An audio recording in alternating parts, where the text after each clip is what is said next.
And here we are, in the Epilogue. Hello, hello, hello.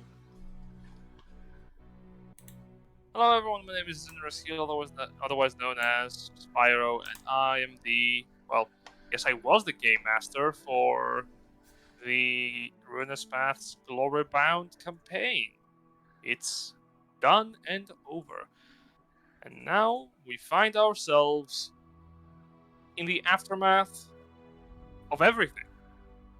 For the sake of, I guess, the ending, I would like everyone one last time to just say, which character did you play in this campaign? Just so that everyone is caught up. Starting with Silver. Hello, I am Silver. I was playing Kailani Farron, or better known as Kiki, our resident High Elf Warlock, who did marry and is going to marry our human Persephone. Man. Thank you. I'm not sure what happened. Unfortunately, my wife had to go to work, so Sax, the player, cannot be here today. And also, Ashful is doing God things, so Jack couldn't make it today, which is unfortunate. Grimthorn, however, will appear later.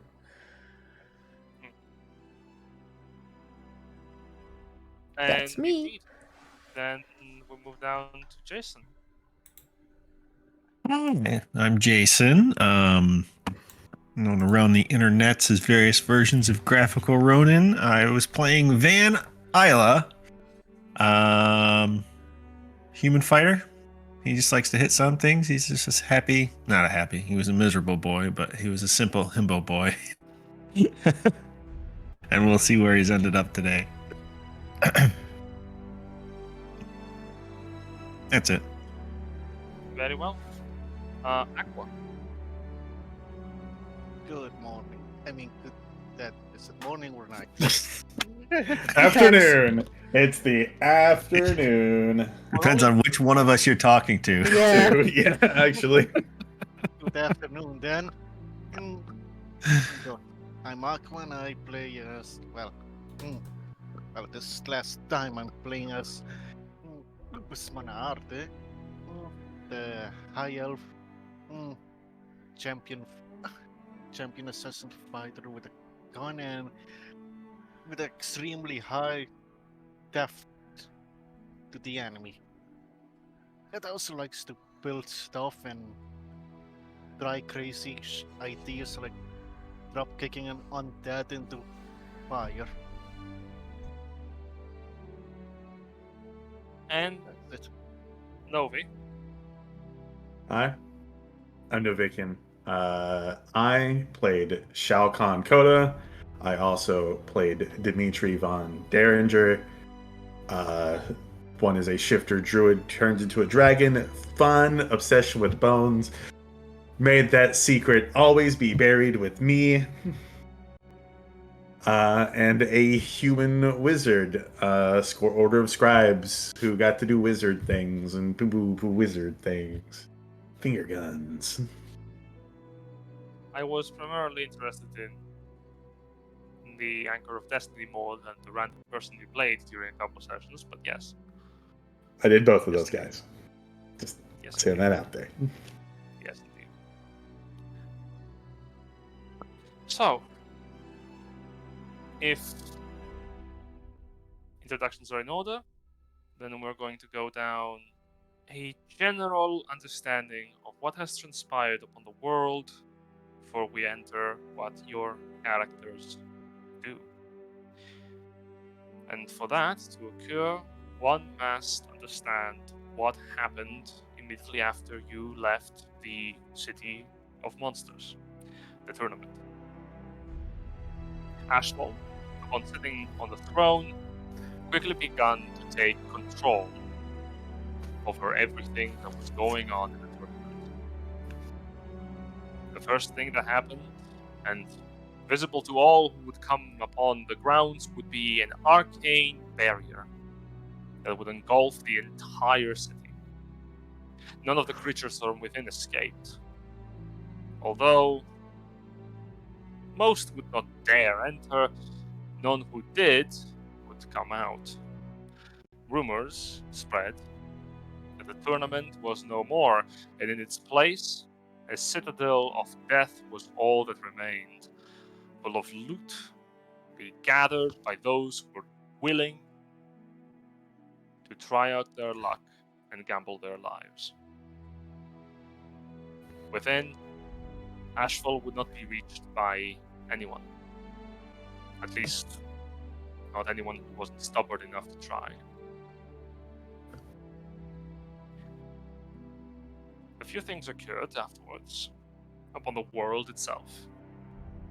The Empire of Gavaria suffered a terrible natural calamity. Shortly after Ashfall claimed the throne, completely unrelated, most scholars would debate, though in truth, the damage done to the Empire would halt their operations for expansion for many years to come upon the core itself. Instead, however, the Empress of the nation inspired her people to flee and sail the world that was once now open to all, as the Immerstrom itself expanded and fled the world of Verx itself. The continents that were locked away behind the Royal were now once again available to those who would brave those untreated territories and reclaim the histories and face off the horrors that lurked within.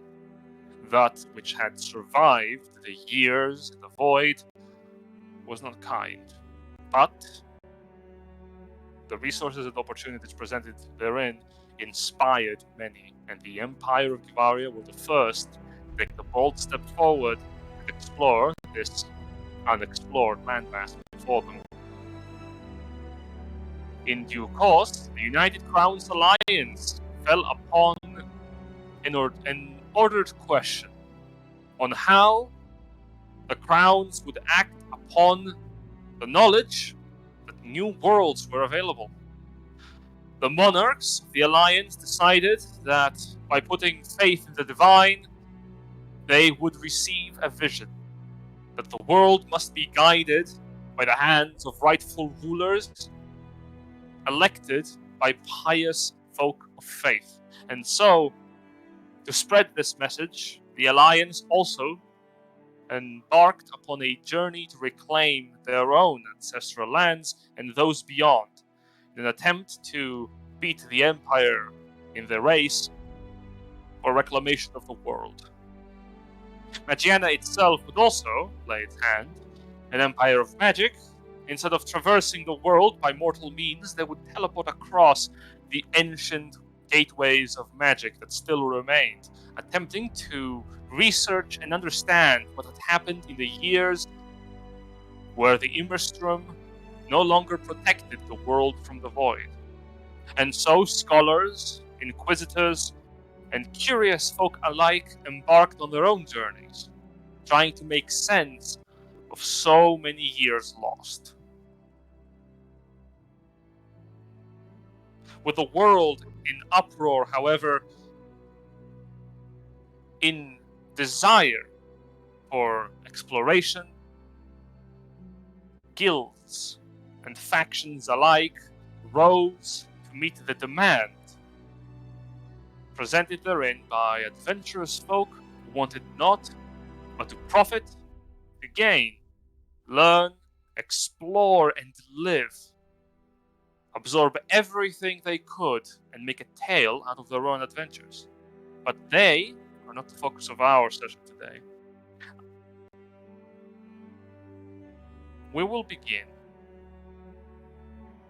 with the King of the Coda. Novin. Okay. Coda, for most of his life, his adventuring career, throughout this year of adventure, he has explored a world that he was not familiar with, beyond the boundaries of his clan. Ailing from an origin of fire, you have risen above great dangers and even greater threats, and done so through the help of your companions, but mostly through your own efforts. Even when you were not familiar with how people interacted, even though you lacked the knowledge of how to properly costume yourself for certain events, nevertheless, you were stalwart. And when your friends needed you, you were there, even at the more dire times. With your aid, the judge and the ruinous power of control both fell. And now, a new chapter of your story awaits to be explored. Since you are a creature that may live for hundreds of years yet, one cannot truly know how the life of the king of the Kodas truly plans to happen. But the next 100 years are quite certain, and beyond that, we'll get to that afterwards. So tell me, what does Koda do in these 100 years? So I think first of all, Koda will gather the other genies of each kind and then become a dragon that way, with the power of each genie instead of just wind. This way I'm not only limited to the wind one. No offense to good old best friend genie there. You know, found chest. Respect. Koda will also spend this time fixing the relationship between him and Edu with everyone else. Going on certain adventures with him to the point that Koda would feel confident in relinquishing his own title back to Edu. And then in between all that, I think you would honestly pursue the relationship with the Queen of Eshington. Alright. To be granted power by the elemental courts of Jin kind is no small feat that any mortal had ever pursued. You do have the backing of one, but for the others to agree, it would be, let's just say, a battle of earning trust as well as mending old wrongs. And that would be something that Koda would not likely succeed in doing unless he spent years of his life, hundreds of them, dedicated to the planes of the elements. I present to you a choice. You may choose to remain upon the world and live your life as a dragon in Eshington and pursue that life with the Queen, or that you would remain with the planes of the elements and earn the guidance and aid of the elemental courts within. You may choose one or the other. Well, then I will go with the material plane. Very well. A dragon, a known one at that, would normally inspire opposition by the Empire, yet the Empire's defeat would be a powerful lesson, and with its new state, it would not quite so take arms against Eshington itself. Eshington, for its own, would also claim much of the territory that the other great nations would leave behind upon the core, and with your hands full, and the Queen willing to at least endeavor upon this chapter of your life, for however long she would live, I think it is fair to say that Koda would probably have a pretty fun time getting to live not as a royal, but perhaps get a feeling of a stable home, one untouched by the fires of malice. As for Edu, yes, indeed. We will return to that after your epilogues are concluded.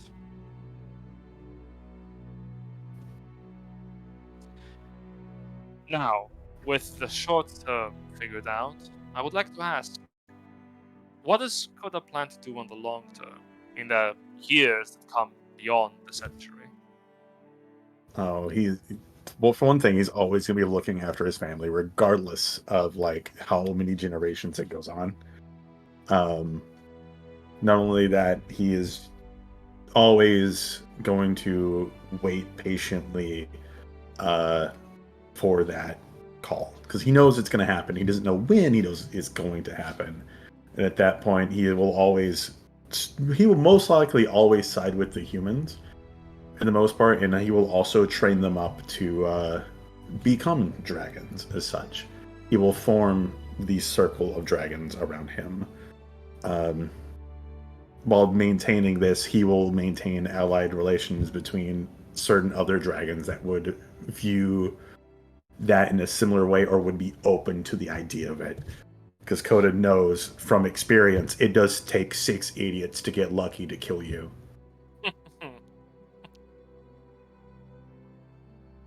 Fair enough. Who knows? Maybe in the future, after Dragonkind has had its turmoil, perhaps a better age would arrive should Koda try and fight for the behalf of the people that live upon this world without scales. Or with a few.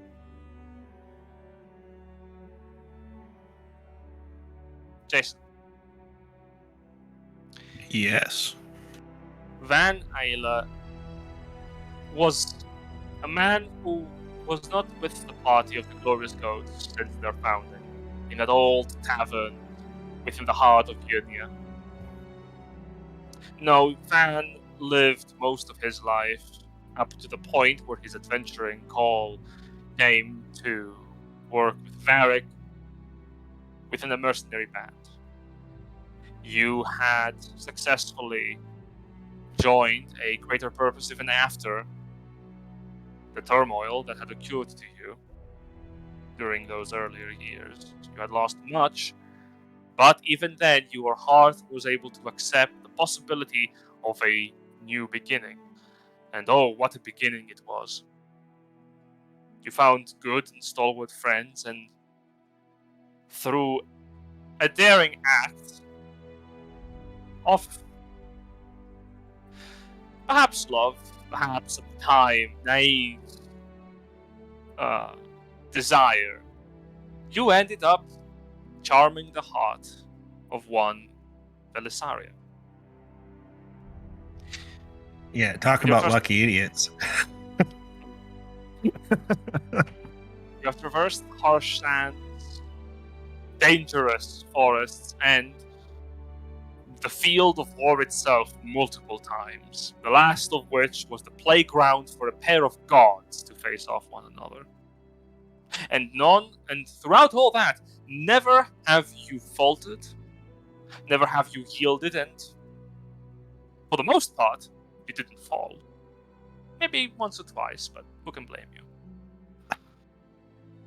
In the end, you brought down the judge and the Ruinous Power. And though you may not live longer than a century, you do have a future. So tell me, up to his final days, what does Van do? And the way I see it, in the immediate aftermath, we left Lady Belisari in Eshington, correct? I believe. Or was she in Magiania? Oh, she would be on Eshington, but you know perfectly well where to find her if you ever do want to find her. That's the thing, because that is Vince's first stop. I imagine he ends up without ever really cleaning up much. He just makes a straight line towards Eshington, where he knows that Lady Belisari is. finds her doing whatever it is she's doing. I imagine she's helping organize and direct the rebuilding effort, or possibly chasing down holdouts from Gavarian forces. No, I imagine there he is with his busted up face and his busted up armor, covered in lacerations and stuff, and walking up towards her. And I imagine that she sees the way he looks, begins to give her a piece of his nine, but he just puts his big beefy mitt in the back of her hair and just gives her a massive kiss until she quiets down. Then he just tells her, look, it's behind me now. I'm never going to leave you again, for better or worse, so would you do the honor of marrying me?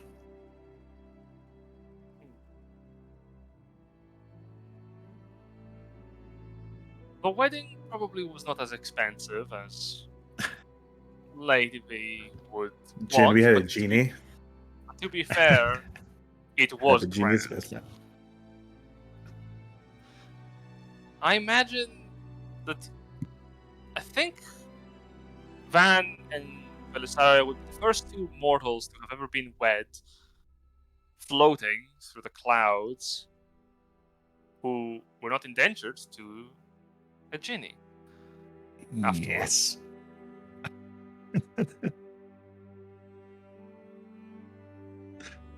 It's a time to be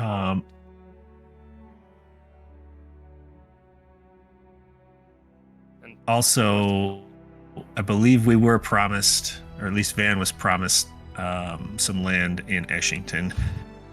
And he will probably press his claim to some sort of minor nobility to kind of set them up for, the rest of their life. Lord Van Ayla, Master at Arms, you would be granted a position of quite the importance indeed. And perhaps with some movement behind the scenes from the royal family that may or may not have welcomed a familiar face in their ranks, one that you would quite recognize as a dragon, I think you would have spent quite a bit of time with him for as long as you may have lived. We never skipped leg day. Never skip leg day. Your years as a noble, though it does have its requirements, there are things that Van would have done. For the most part, it is quite idyllic. Yes, there might have been some skirmishes, and yes, some tough decisions to be made, but for the most part, you got to live a life that was devoid of the peril and the constant danger of the adventuring lifestyle up until the end of your life. So, tell me, Van, having accomplished what you have set out to do, would there have been anything else before your later years came?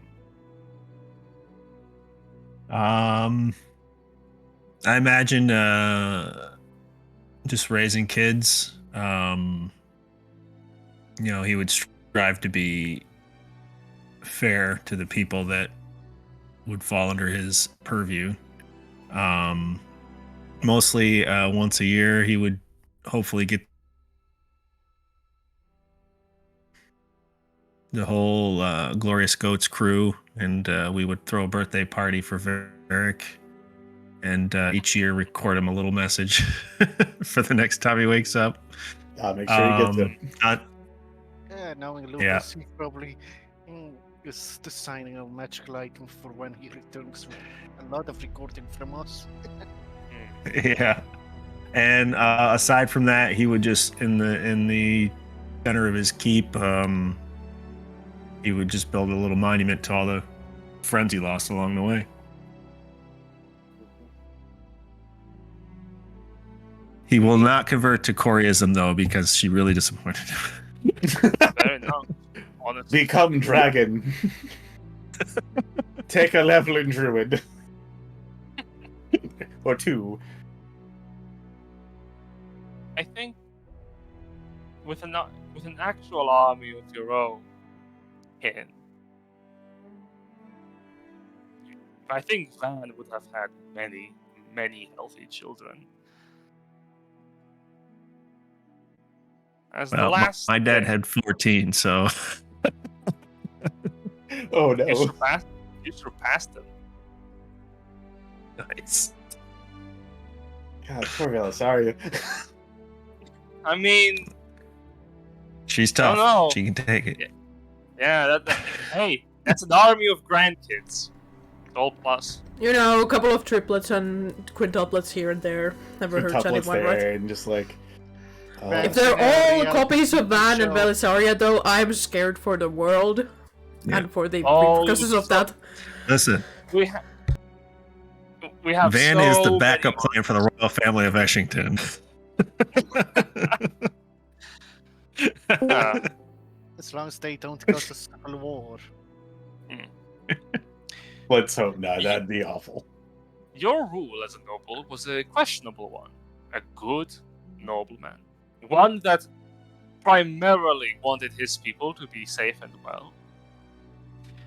In the Alliance, that would have been strange behavior, but Eshington never really joined the Alliance. As the last years of your life came close, your hair graying, so did Velisaria's. She, like most half-orcs, lives about as much as a human does, but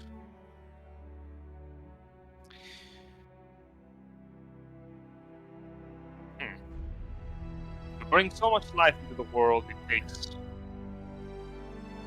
quite a bit of effort. You would be there before it passed. She did not pass away in the battlefield like she thought she would, nor did she die out of wounds. Heavy. No, she perished on her bed. In the last moments of her life, holding your hand, she was so happy. And so lucky to have met someone who loved as much as you.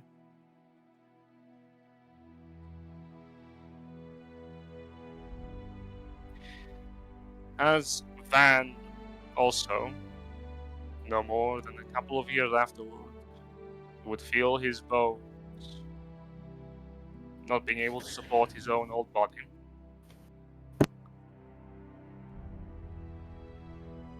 With a small, so small army of your own offspring, looking over towards you, their own children. You would you would lie upon your bed. It sucks to be human, you would think. Not the first time I've thought that. But God, this is so satisfying. To see so many faces before you, all of them breaking in emotion and wishing to have just had one more day with you, and you knowing for certain that they should not be sad, because you know who waited you on the other side. What is the last thing? What is the last thing that Van says before he dies? Yeah, what would his last words be?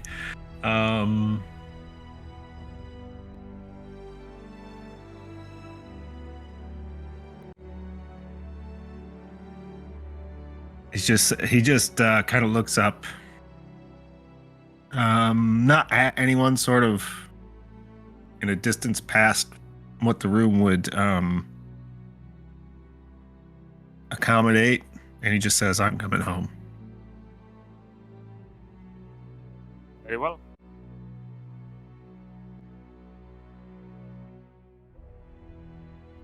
The celebration of your life was grand. And in the fanfare of your death, the people of the world would always remember the legend of Van Ayla.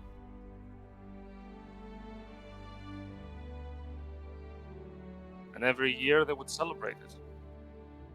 For all mercenaries that remain within Eshington would drop a drink in memory to the man, the human man, who stood up to a god with nothing more than his sword and the hopes that he would come home.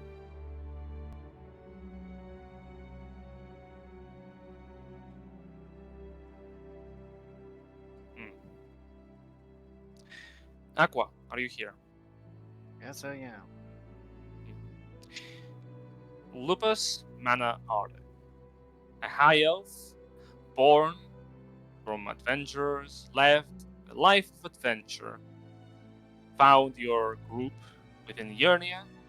You fought through waves of cultists, servants, to despicable foes and factions that each colluded to gain power by any means necessary, and you've surpassed them all. Throughout thick and thin, you stood your ground, yes, but more than that, you rushed into the fray. Gun at hand, you would shoot down any who would stand before you and threaten both you and the lives of your friends, and even when the actions of those you care most about would put in danger the lives or end the lives of those who are innocent, you would not force that trauma upon them, instead harboring it onto yourself until the end of your days. Through your valor and your precision, the judge and the ruinous power fell both. You are an elf that will live a long, long time, more than 100 years. And though the future for Lupus is uncertain, the next 100 years are. So tell me, what do you wish to do? Well, he's gonna make sure the spot he gets from Ashington won't go to waste. So we'll be lending it to the two guys that are going to start a con company. And he's gonna also make an organization called Shadow Moon that copies every information that Guardians have to make sure when Varric returns, there will always be things that, well, you know, things won't be bad for him. And that will, yeah, he's gonna start actually being more of an artificer than a fighter. But he can still, you know, shoot people extremely fast and kill them. And other than that, the first thing he's gonna do is apologize to her. Alright. The greater good ever in your mind. The founding of a spying organization. It's not something you've ever done before, but you are good at being where people don't expect you. You yourself are the best at that. At least when it comes to leaving no one to see you. After all, if everyone's dead, no one can report observing you. That being said, you never were the best at sneaking about, so the success of your organization is good. In the immediate vicinity that your spies can reach. As for talking, yes. There was a lot of damage done to that girl. He's not the best at socializing. I think I would require normally a roll, so if you wouldn't mind, give me a persuasion check. Alright. Which may be your last roll in this campaign. Do we have any group Quick inspiration question. left? Can we give him the help action? I think the inspiration's well and truly gone at this Ah, stage. you're here. Toto Yeah, be finding no. him the help action to be like, listen, I know he's an idiot. Just give him a second shot.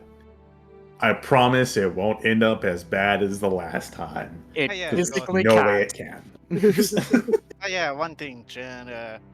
Out of games, there will be probably 2 items that Lupus will invent that would probably help you make bosses more destructive that you want.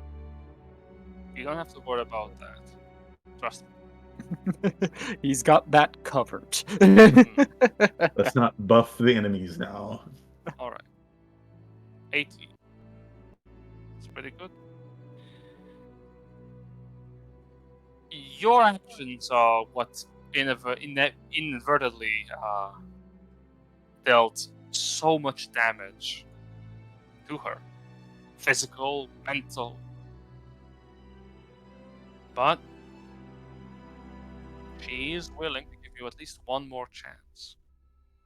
At least if you promise to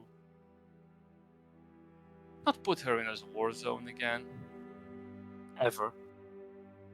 And for neither you to go into one either. Which is, in fact, the requirement that Lupus gives up the dangerous life that he has lived for most of his days. Sure, you would be leading an organization, but unless if you wanted to have that relationship end for its time,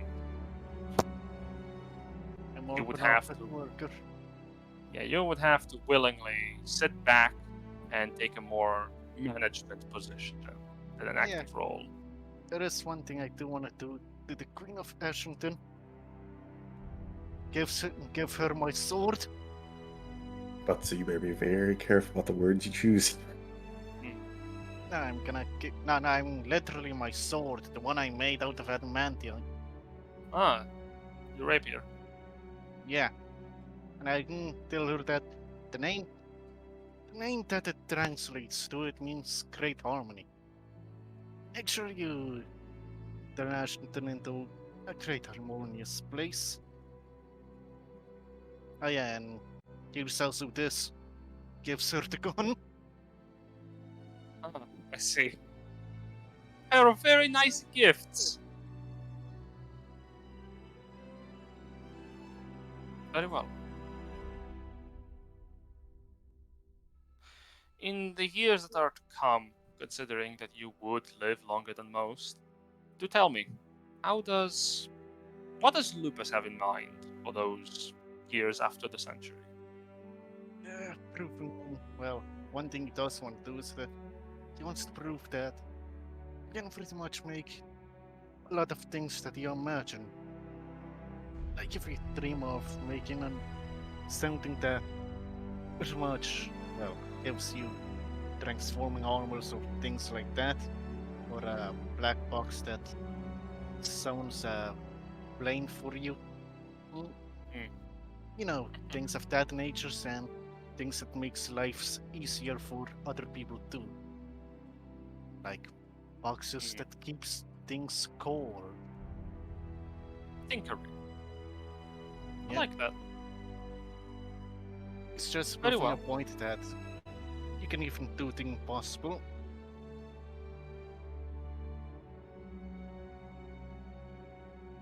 Oh Right. yeah, and also one thing, he does leave a message for Dreamed Out and say, "We still owe you a fight. See in 30 years." Or That is And you're weirdly suitably deep. weaker. Yeah, when you were at your weakest, I will come for you. when he no. Remember, he sent this 130 years later. He's like, Oh who's God! Grimthud is Grimthud is just fucking gonna, like- dead! He's, just he's gonna hand code to the note. Make sure Grimthud gets this. I'm like, Bud, I don't know how Bud. to tell you this, but Dude, you were there. there. You were at the funeral, man. Oh yeah, and one thing that Lupus will be known for making is the apparent marks. They're like magical tattoo, but they pretty much have traits in them. A field that you have no experience in. Yeah, Very that's well. why that thing's gonna be about the end of the 100-year research. Of course. A new passion for a man who has given up battle and strife. I like that. Alright. Harlan, Hi. Sorry for being late. no problem. worries. Grimthod was a warrior born and a warrior made. Throughout your year in this adventuring lifestyle, you've met with people that you have, for the most part, never imagined you would find in your journey. You left your home and found so many more and welcomed into even more than that. You fought creatures young and dangerous and old and powerful. Each battle worthy to be remembered as a cautionary tale on its own, and some worthy of true ballads, stories that your people should remember for years to come, centuries even. You were welcomed into the hearts of your friends, and you got to really, really reconnect with your people, at least for a little bit. And for all the turmoil and danger that journey has brought you, you have defeated the Judge and the Ruinous Power. Two forces that had terrorized the world for a long, long time. Unfortunately, Grimthod would not survive past the century, so until the final days claimed you, tell me, what does Grimthod do during his life? Well, there's stuff that happens in the short term and stuff that happens in the long term. In the short term, Grimthod makes a point of staying in contact with his cousin and slowly over time putting together the pieces of what happened to cause the splintering of the Drew tribe. With that in mind, he hunts down and finds Hertz, but not to engage in conflict, to settle the score, to make sure that the things are even between the two of them. He puts forth an offer. The deal, the blood deal that hung between himself and Grimthod, can be settled if Hertz will give him the Dark Orc woman who poisoned Thistle and who took his cousin from him by poisoning his mind. He can never get back his cousin, and someday they will have to fight. But Grimthod refuses to let that woman get away with what she has done to his tribe. Whether that happens or not, I'll leave up to you. You are the GM in this regard. And there's more to talk about that he does in the long term for his tribe, but that's the first thing I want to get on the table. Well, regarding specifically Agartha, yes, she would be sanctioned within the Imperial people, having earned a status for those of your tribe that wished to have a better life for themselves in the Empire, and acting as a low-ranking captain, a leader of a small community, essentially, overlooked by the larger players in the Imperial game, yet you know for a fact is much more dangerous than most. Hertz, for his end, would be happy to not have to face you in battle, as you would find him not with his literal pants down, but with his guard down in a tropical setting, enjoying much of his last few days upon this world as a mortal man, with Kurai Sang by his side, sort of enjoying what life has to offer. He would also have no real reason to deny you this request. He had no love for the orc woman, and she did not act under his command in the slightest. In Grimthod's own words, the problem between us is that people's blood is on your hands. But the real cause of that blood is her. You can die with your hands clean if she pays for her crimes. I don't think Hertz would ever really mend this rift. He holds Grimthod in contempt of breaking your own side of the deal by betraying his trust in the temple. I don't think there'd ever be a full reconciliation, but this would at least cleanse him of the sin of the deaths of the Drew tribe. And Grimthod would embark upon a new journey, bringing Arthur down. And knowing Grimthod, I don't think he would have immense trouble doing so, but it would be a very, very dangerous endeavor. I do have to ask, do you ask for help in this? I think knowing what this is, Grim would request the aid of his father and his grandfather in this, but not the rest of the party. So the battle that would occur between the forces of the Dark Ones and their shadow spawns, as Argartha would try every scheme and trick possible to weaken you for killing you. You would face an innumerable number of warriors, some of which you would have known. But with your father and your grandfather by your side, you would have reached her. The battle that would ensue would be terrible, and it would enact a price, as Grimthod relied heavily upon his companions during his year of adventure. Your grandfather and father are very powerful warriors, but none of them know how to stall death's approach or reverse it altogether. You would come victorious in this.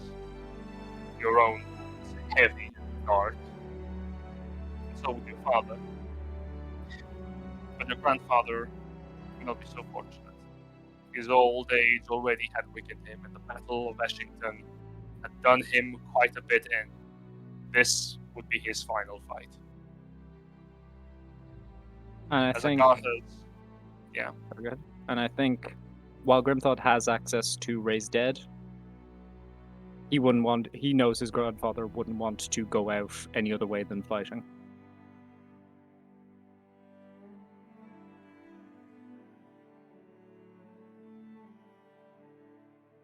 I think he would be happy getting to die on the battlefield rather than in some forgotten tent. He'd only wish that his story be told. Another one of the cautionary tales. And he would give you his tooth. His tusk. With Agartha at his feet, Grimthod will simply ask her, why? Poison and bile is what you've known for the most part, coming out of her mouth during your time finding her, searching for her. But in these last few moments of life, all she did were for her people. The ones that your kind shuns. The ones that your kind looks away from. Simply because they bear the mark of Sargas. The god had claimed them, just as Grumsh had. But they were the only ones to be looked down upon for their gifts, unlike all the others. All she did was for them. And in her final moments of hate, she would curse all the people of the world to pay for the way that they were written. Grimthod would look down upon her and say, "And die, knowing that I'm gonna build a world where that doesn't happen no more." And he cut off her head. Moving forward into the future, Grimthod has a plan for the Druid tribe. When Grimthod was a young man, he was given a task known as a Dukashk, a test to prove that he was a warrior. That test can't really be fulfilled as it currently stands, especially with his grandfather now gone. So he has something new in mind. There is an entire new world out there that he knows his friend is building. And if there's one thing Grimthod has learnt, with his limited learning ability, it's that everything he experienced during this year made him better, stronger, wiser. Gave him insight into his people's history and into the world around him that he never knew. Henceforth, the Druid tribe will embark on a new type of Dukask. When they wish to become warriors, they will go out into the world, find adventuring groups, and adventure into the new world. And that when they feel that they have truly become warriors, then they are free to return. They must carry with them the stories that Grimthod will pass on, not only his own tales, but the tales of his people's history, of all that was lost and forgotten. And they will carry with them a sense of honor, a sense that they should act for the betterment of others rather than for just themselves. Those that remain, those that are not part of this young exploratory force, will continue to live within the new settlement within Magiana and will attempt to mend the broken state of Zernia to the south, and to teach the orcs there how they might better themselves and remember what it is to have honor and to be orcs.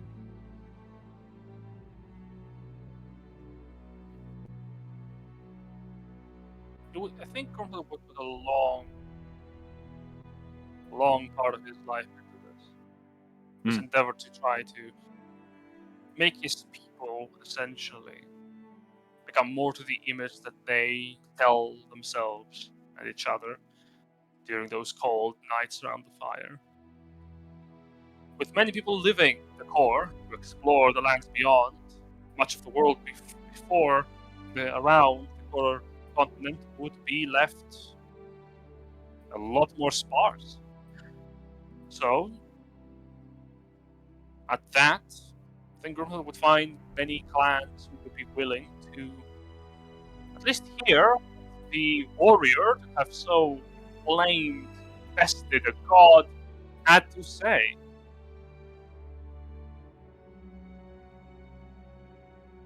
Throughout much of your life, you would have to face adversity and difficulties, just as you would have to face triumphs and successes. Your own people slowly rebuilding and manifesting once again that fledgling image of an empire of your own. And though you would not live to see it, at least it had begun. That flame that would build into a roaring fire, so that when the next ruinous power emerged, your people would not be alone. They would not be just a clan. There would be a nation. In your final days, you would reminisce into anything else that you would like to do? I will ask, and this might be a bit mean, but do you feel that Grimthod or Van died first? I'm afraid that Grimthod would die first. Then He He had in lived his a much rougher life than Van. entirely Surprising. reasonable. As a exceptionally old orc, he would visit his old friend and return to him Spanker with a new engraving on it. Van Isla, warrior, hero, beefy goat. In Orcish.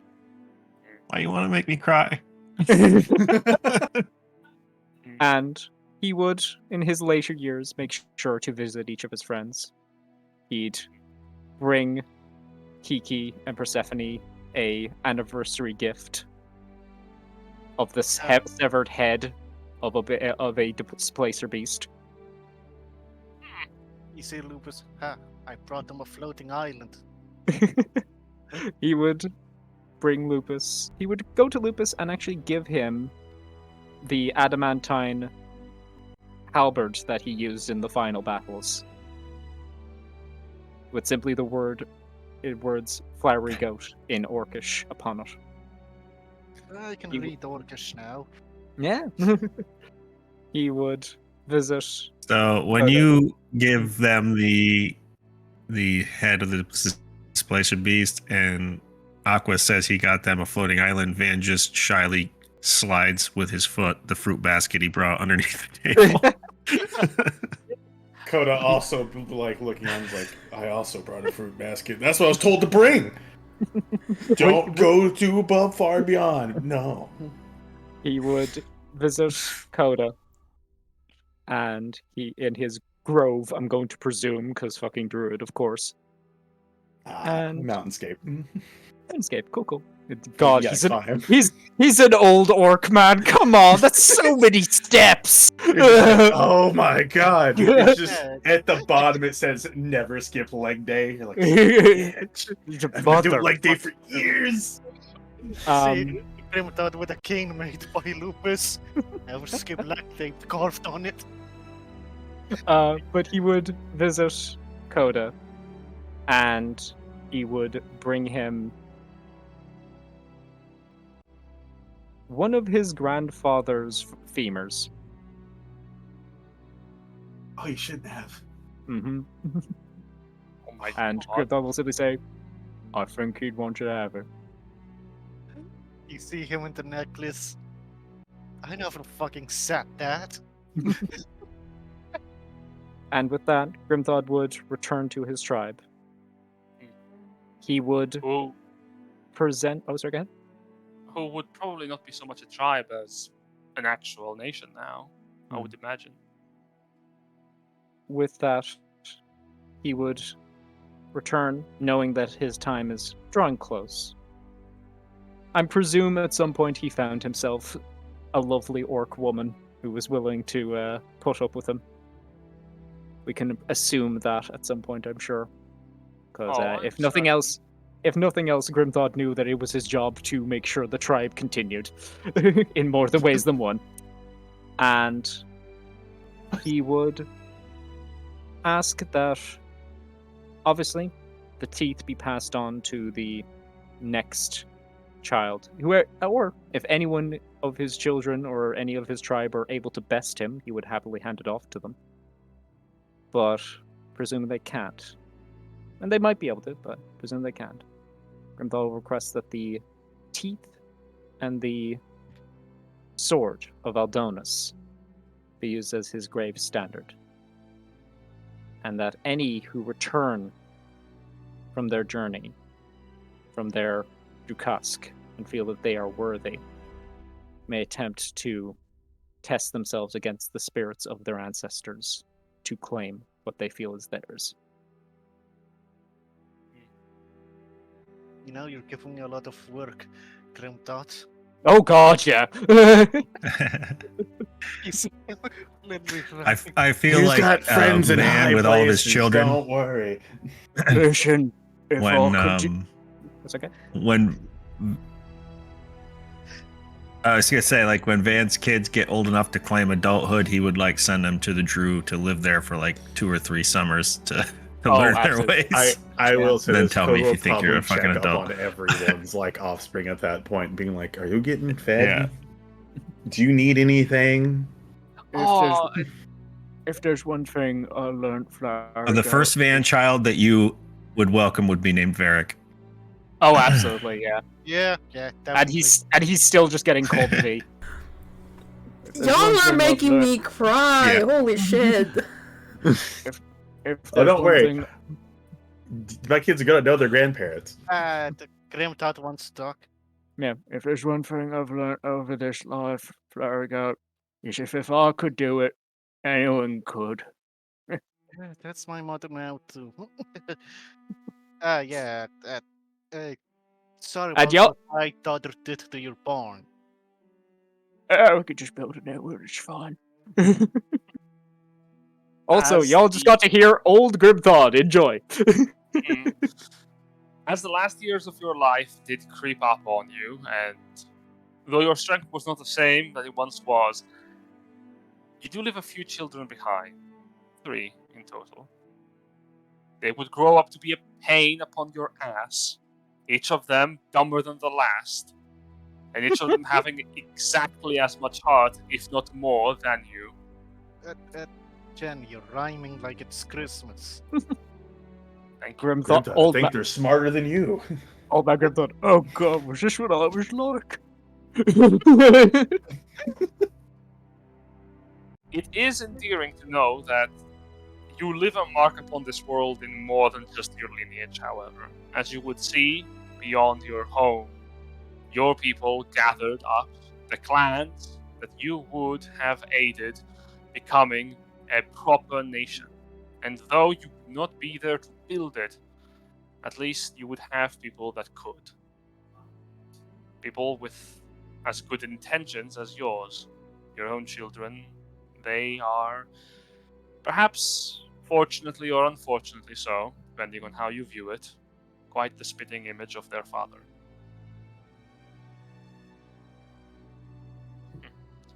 And I think, if I may, I think Grimm's final words, in whatever state he's in at the end,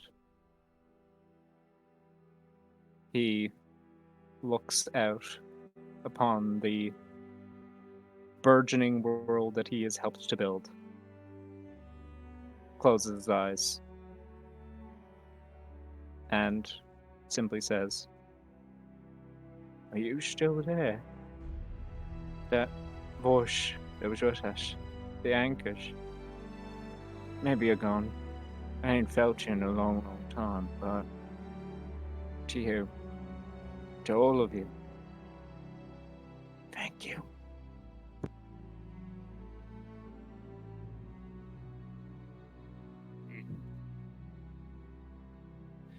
Kiki. Well, Silver. Yes. Your character was known as Kiki for most of her adventuring career, but you did have a more formal name. You left that behind. And so, you embarked upon a journey that would be it would be a drop within your lifespan, but it was full in every sense of the word. You met people that you would never have the chance to meet, should you be locked behind the doors of your father's estate. You got to help your own family during the troubles of Magiana. You got to learn so much about the world that was behind those tomes, the knowledge of everything that was, and so much more that people have forgotten. You were able to help your family more than anyone probably ever could, and created a bond that would last at least the lifetime of one person, maybe even yours. Through your aid and through your actions, the judge and the ruinous power both fell, and though you would live longer than a century, perhaps you would like to tell me, what does Kiki do in the next 100 years after the end of the tournament? Yeah, in the next, like on the short term, well, for one, she makes sure that they have more potions of longevity, so if Persephone wants to, she can also live longer. She will definitely want to continue venturing forth with her, but first she makes sure that everything is fine in Magiana. She wants to try to help her sister get better, or make sure that she is capable of helping herself. And they will secure a flying orphanage and start roaming around. Kiki wants to collect as much knowledge as she can from the past anchors. And she keeps telling everybody's tales if they want to. In the first 100 years, she's also trying to contact Ashfall, if it's possible. And yeah, as you know, Grimthod's people starts growing, she makes sure that they have everything they need and drop off kids there or take kids if needed. Same with Coda's Circle. Oh Jesus! Don't drop the orphans off at the fucking Drew tribe, man. No, What the fuck? Hey kids, you want to be a dragon?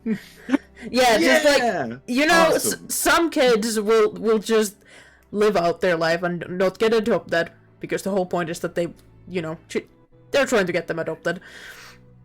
I mean, Y'all are in luck. one It's thing- leg day. one thing, yeah. Don't Yeah. forget that if you want those kids to have job when they're an adult, you can just bring them to the guild or to the gun shop that's at the place that. What's the name of the two people that opened the gun shop? No clue. Oh, Smith and Well- Southern. we're gonna Eastern. go after that on the epilogue, on the epilogue Cool. for the NPCs, so don't worry Yeah. about it. But yeah, the reason, you know, they want to travel is that, you know, Kiki wants to gather her knowledge, Persephone wants to keep her orphans safe, so flying orphanage. Some of those orphans will grow up. They still had a good life with them, but they need to move on. Some of them went to the Drew tribe, or became dragons, or went to the other nations, however they wished. And if the Drew tribe or the dragons had orphans that needed to be picked up, that was also arranged. But she wanted to make sure that they still had contact to their friends. And like you said before, she wants to make sure that they have messages for Varric when he next wakes up. So, don't Yeah. find me in the background recording. You see Lupus? So yeah, either through writing or some sort of magical means, Kiki wants to document what is going on for Varric so he can catch up. And she also wants to, you know, compare notes before he leaves and make sure that the history is told how it is and know how it is perceived. Because she didn't know a lot about the orcs before this whole journey, but maybe the next ones will. But she doesn't really care how her name will be remembered.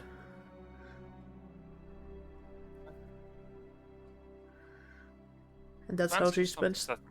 Yeah. To answer something certain, Ashfall would not really respond to you. In a couple of times that you reached out to him, you would meet either with his silence or an occasional appreciate it, but I am busy. Only focusing on his work.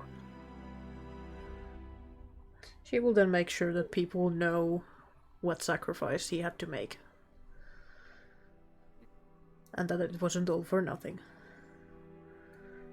Yeah, well. he's gonna announce that the mask one's dead.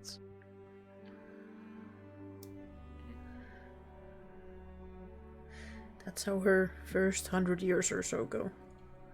And what of the future? What does Kiki do, at least in the long term, plans to do? Until her final day, she still wants to pursue knowledge and this new possibilities that have opened up to her. She will still regularly come visit her family and those friends that still live. And to make sure that what they've built is still there, standing strong.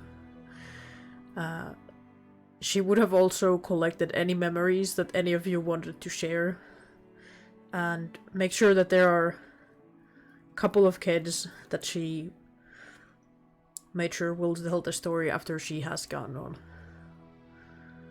So that those next anchors would hopefully get a little bit more knowledge than what they have been given. Yep. Alright. And in the end, she made a promise to River that she would be there for him at the end. She tries so desperately to hold on to that. Whether Kiki was able to do so remains to be seen, as the future beyond the century is uncertain. But it is nice to know that throughout everything that has happened, Kiki's primary concern has been that the knowledge that she has discovered throughout her life is not forgotten. Not again.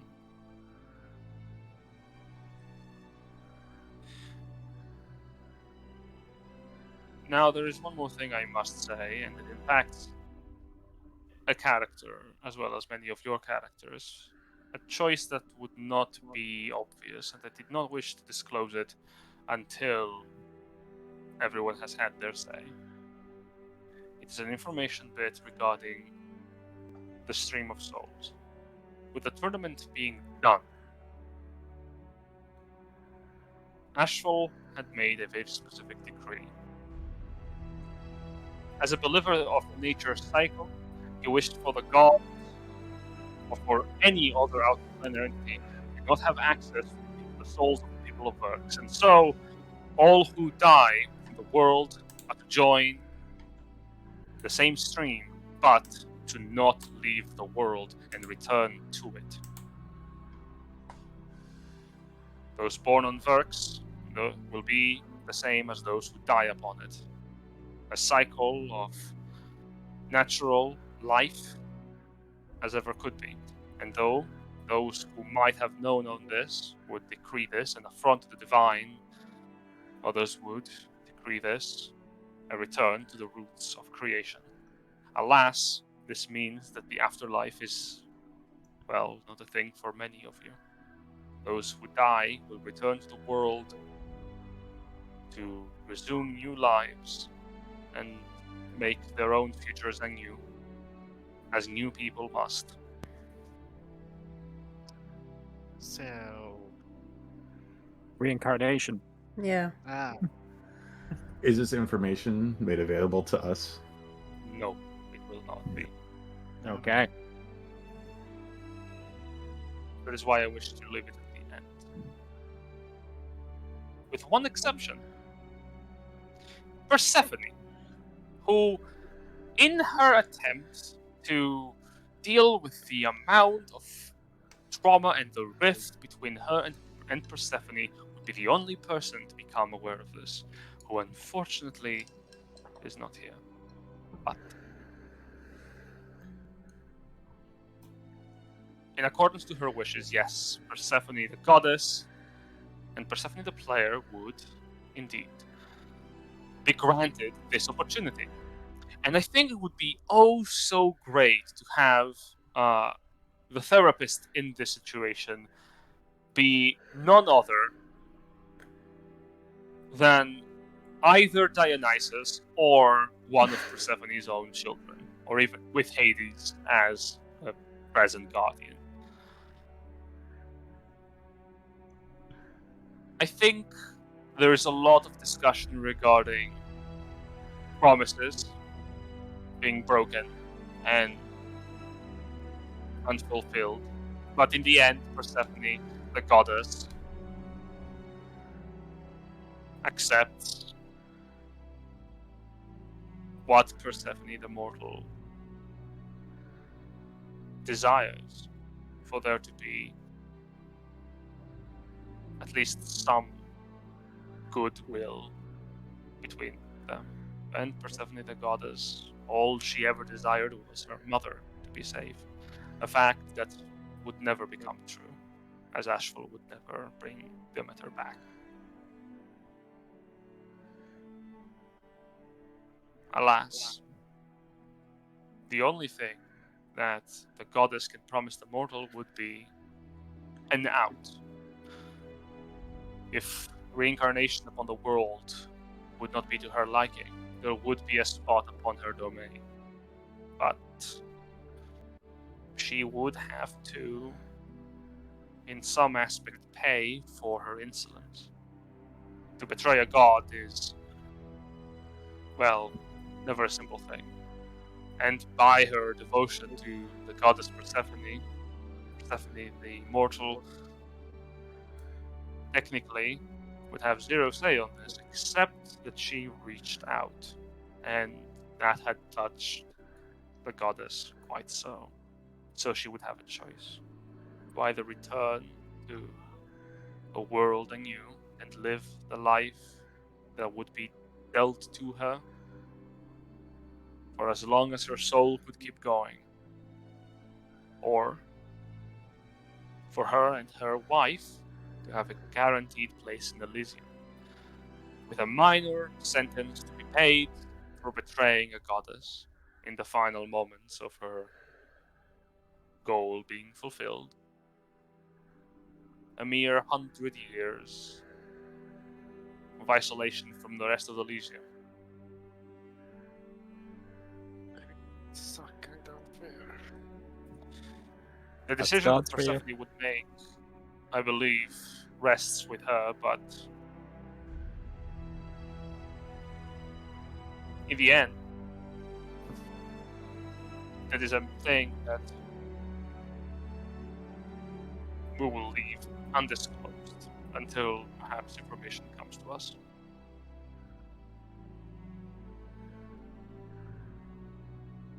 Now,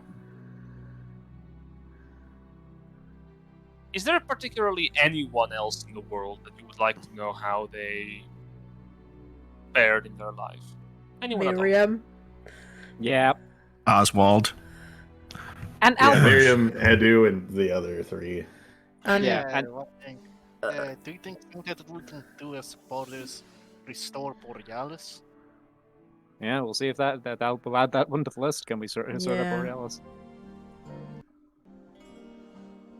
Alright. One at a time.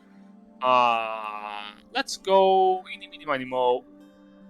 Let's start with Edu. Why not? As king of the Koda clan, Edu would have his hands full trying to reunite his people. Many of them were still imprisoned by Gavaria's military forces. However, he would attempt to follow Kodas' lead on this and try to actually build a rapport with him. To the end of his days, Edu, recognizing his strength, the strength of his clan brother, the prince, and now king, technically, of Eshington. Koda will never claim the crown ever. He's just like, listen, I gave up being king to a whole group of other people. What makes you think I want it for this group of people? No. Coda's literally over here being like, I am the prince of all shifters. I don't care. Oh, That is it. One thing I forgot to mention. In the short term, Kiki will make sure that Crimthon is able to read and write common before the Yeah, Empire's no. finished.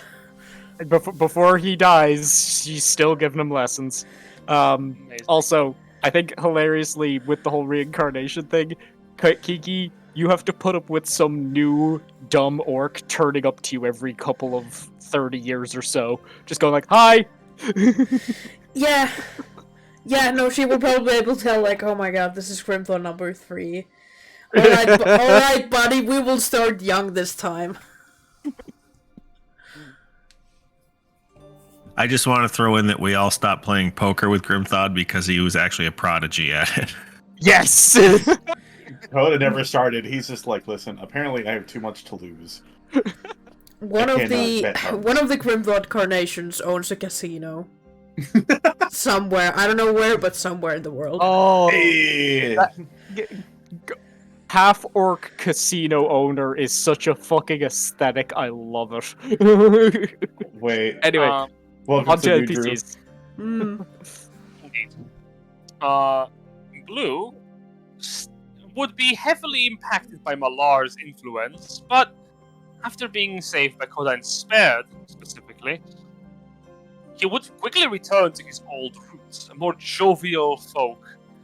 Someone who would gladly spend a lot of time helping Coda with his circle, and also working as an ambassador of goodwill and taking on some of the responsibilities Coda would have with the people of Ashington. In Blue, you would find a strong friend, especially since his view of life would be rekindled, hopefully so, by Coda himself.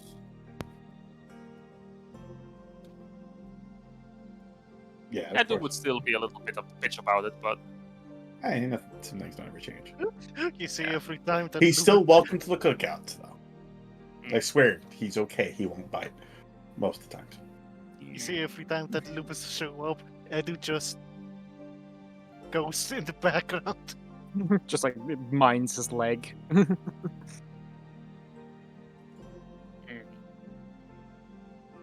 Now. Oh, you mentioned Oswald, right? We And did. Tara, there's still one more. Okay. Oh boy. God, I had there's 3 people. You want to do Para? All right. Mhm. Para, for her end, would would spend most of her time specifically on herself, and eventually she would become a hermit. Though not out of touch, she would specifically make her home at the top of a mountain, all alone, close to Ashington.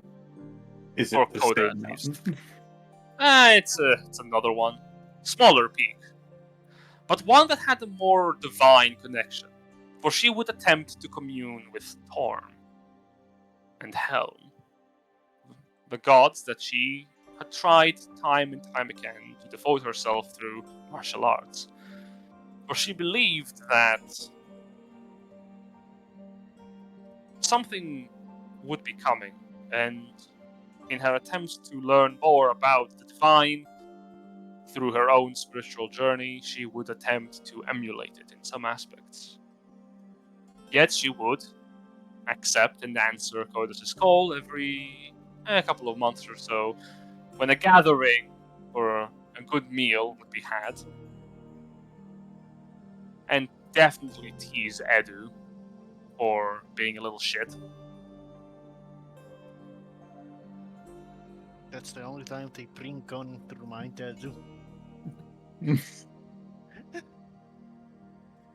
Then we have Oswald. Mhm. Oswald Honeyhoard, Knight of the Summer Court of the Feywild, never returned to the Feywild himself. He spent the remainder of his days within the core, building his ancestral home in the material plane, creating an entire vineyard full of beehives. A horror to any who would come in without the appropriate equipment. However, his honey would become renowned within the realm as the sweetest and, surprisingly, most invigorating condiment in the world. Is honey a condiment? I did not. It is. Wonderful. He would spend most of his days building his own legacy of sweetness until the last of his days would claim him too. He would leave only a single heir to pick up on his legacy. And for the most part, whoever would come to Oswald's home would be welcomed with the sweet fragrance of honey delights.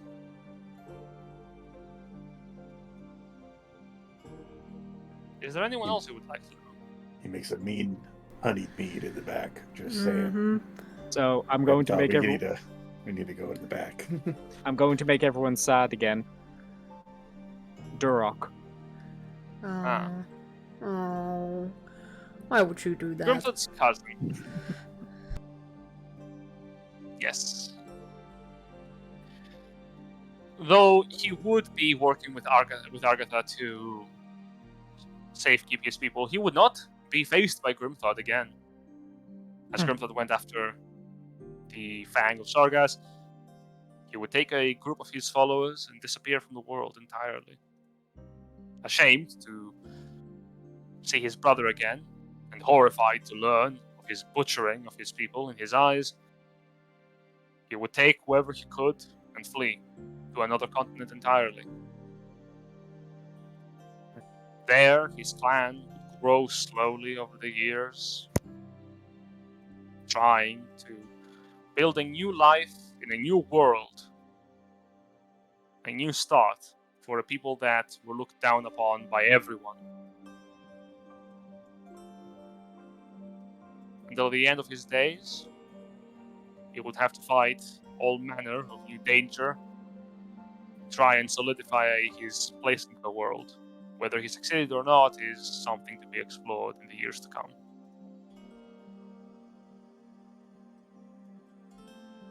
For him.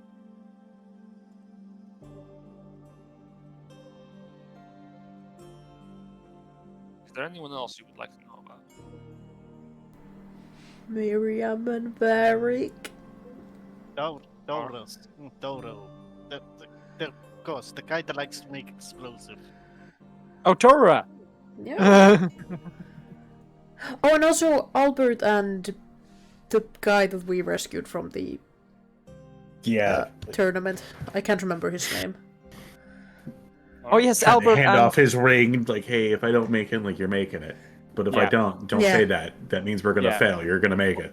What was his name again? Shit, hang on. Albert and his husband, Alberto. No. No, hang on. He had a name.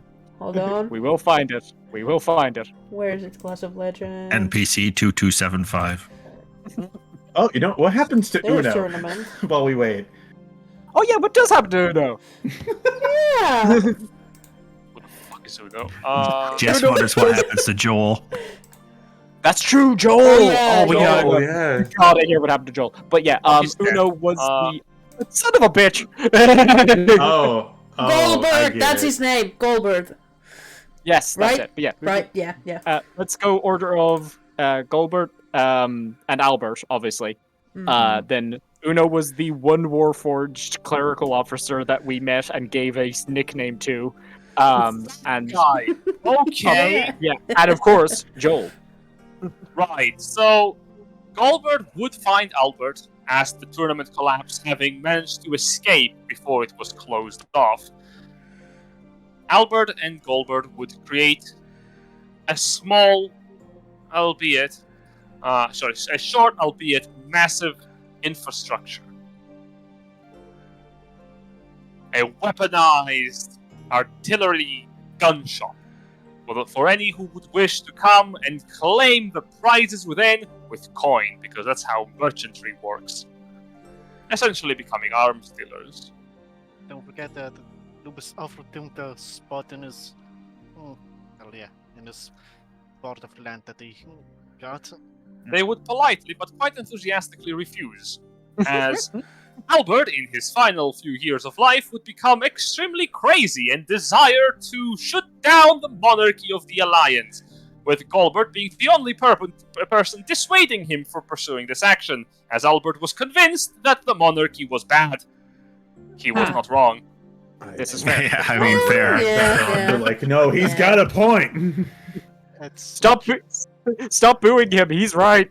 Have you thought about opening a shop in Falernia? Just like every time we have that yearly barbecue, just like, Albert, put the gun down. The monarchy is not here to kill you.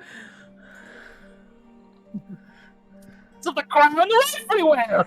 Fires gun, kills a random spy in the background. It's one of Lupus's Oh, guys. shit. God, revive him. You see Lupus? I mean, I knew he was there with my dragon vision. Yes, it's one of my fucking spies. You see Lupus gives him get a it. revive, and then that's for getting caught. Slaps him. We also have, of course, Joel, yes. Joel would spend most of his life working with Miriam. Still. Is Until- he still considered KIA? No, he would not be, until he died, which Could would want not to be. stop spreading that rumor far. militia right now. As Joel would be working with Miriam, he would occasionally drop into Grimthought to see how he would be running things with his people. Checking in, but eventually that would stop too, as he would die faster than Grimthought would. In a mission within Gavaria, he would be captured by the Empress, and he would be killed, example to those who would try and come close to the leadership of the Empire. For Miriam, he would spend the remainder of the century in absolute decadence. Shocker. Unchecked by Varric, and with unfortunately only one other person remaining to keep him tracked, Esmeralda, Miriam would cascade into all manners of showmanship, eventually creating an entirely new attraction in another continent, labeled damn it. Miriam's Marvelous Marvel-Land, the second. Why is it that we worked for? Why is it that we worked for Walt Disney? I don't know. At least this one wasn't racist. As far as Explains we why know, he was so reluctant to pay up. We don't know that for sure. At least this one wasn't racist towards me. there we go. The second venture would be as successful as the first. Quite a lot, and eventually taken away from Miriam. Heartbreaking. We had many field trips there. Does You know, Miriam I have faced some kind death of a lot of times, but I nearly died 20 times there in one day. That was Says- a good day. just the tagline on the newspaper? But does Miriam have some kind of eternal curse that like any venture he invests time and money into will be successful to the point that it is taken away from him? Every now and then. To be fair, it is quite good. The Steve Jobs of Verks.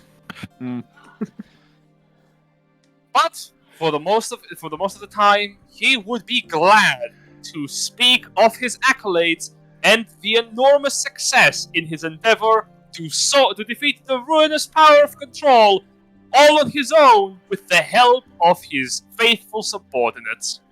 And this tale would be heard to any who would visit Marvelland, to the dismay of any who knew him. Yeah, that's the punishment that Edu's getting, having to listen to that and going to that place. Horrifying. But y'all didn't forgive the guy.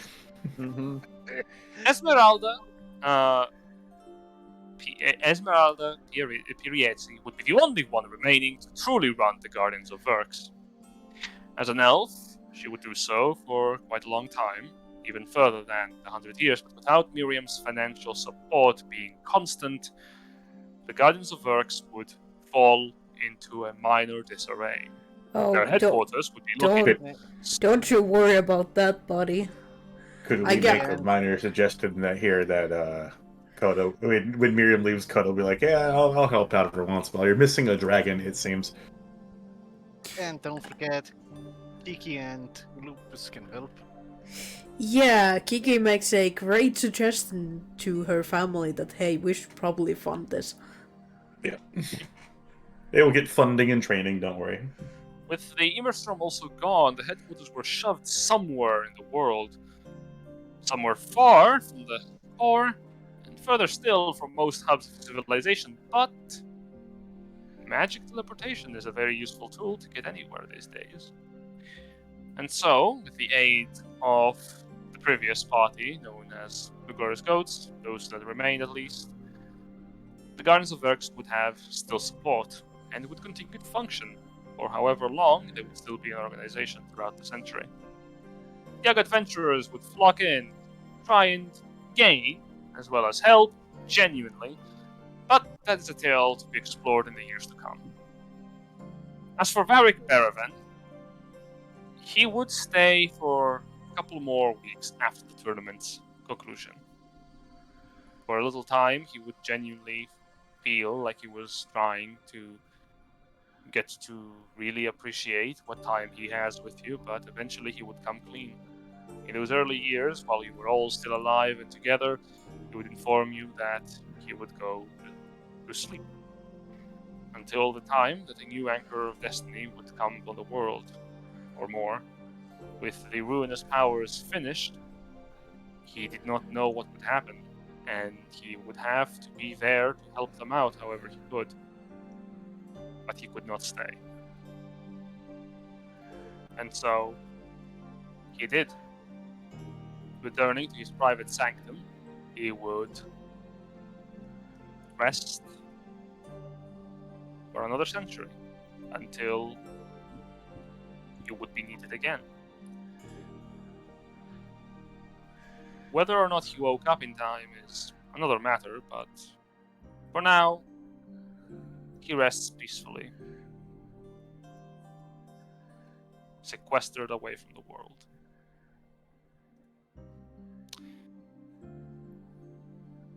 Who else? What about our friendly robot Uno there, bud? And I got one more after Uno, by the way. Right, Uno was free from the clutches of the control ruinous power, and spent many days wandering the wastes around the tournament. In the end, he would be crushed underfoot by a rock who saw him as a shiny thing and decorate its nest. Still conscious, he would spend multiple years trying to understand how to speak bird. He never stopped never hating did. lips. That's He my never boy. stopped hating things. And To this day, should you climb a certain mountaintop, you would hear from the side the sound of rock chirps and metallic chirps in turn. I deserve better. It's And a my one's- Coda Mountain. My one's Yeah. super short, Right?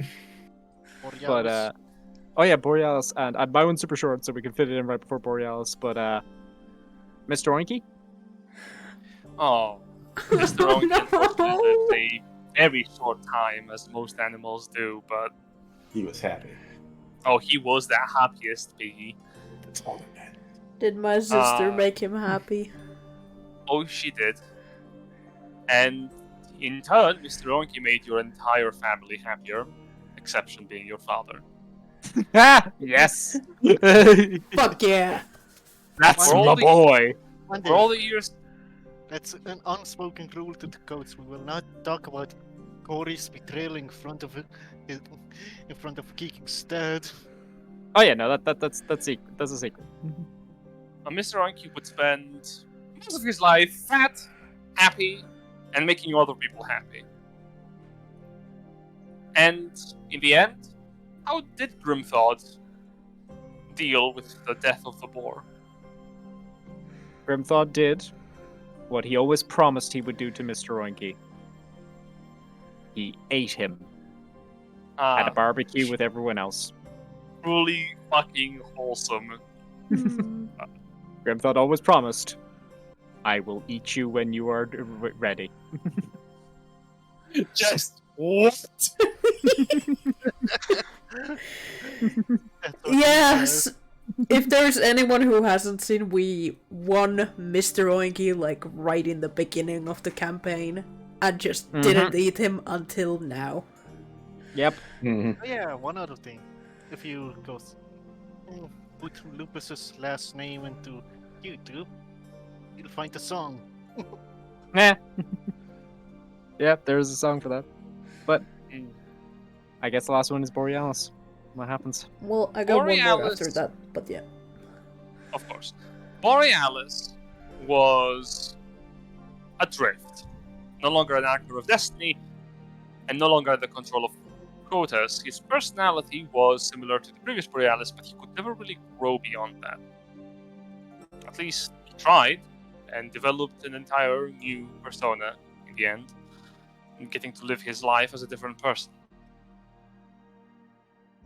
He would travel the world seeking to find some meaning, to call his own, some kind of purpose. But he disappeared from most who knew him. In the end, his ultimate fate is unknown.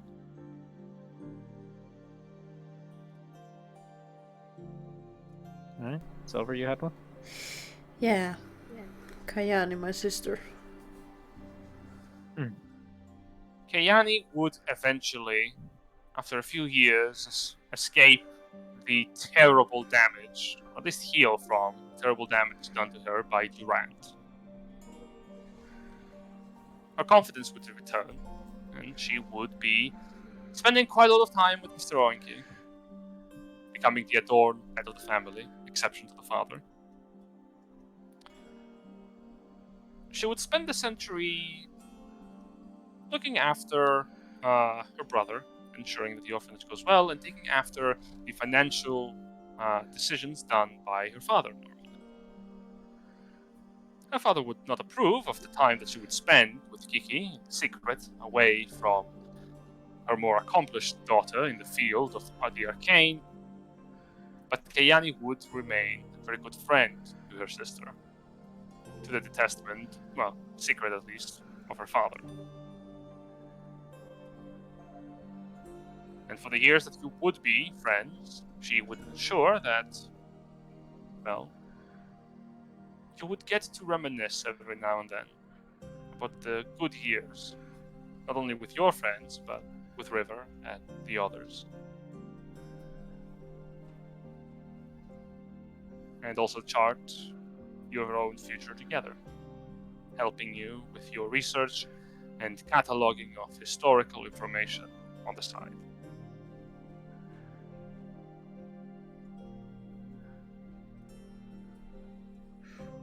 That's nice.